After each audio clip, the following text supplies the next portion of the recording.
Hey guys, in this video I'll show you how to reset the password on RBC. Now the first thing I want you to do is just launch the app and then come at the bottom and tap on forgot password. This is during the sign-in process. Click on forgot password, and what you need to do here is enter your client card number or username and then tap on continue.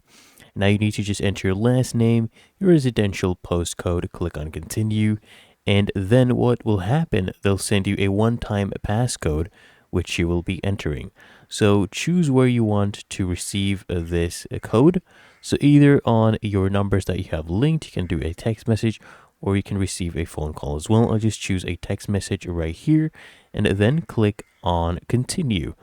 And then you'll receive your one-time password. Just give it a few minutes, click on OK, and then just enter your one-time passcode right here and submit it. Okay, then you come here, just enter your new password, you re-enter it, make sure you adhere to these guidelines, and then just submit it, and your password will have been reset successfully. Really that easy.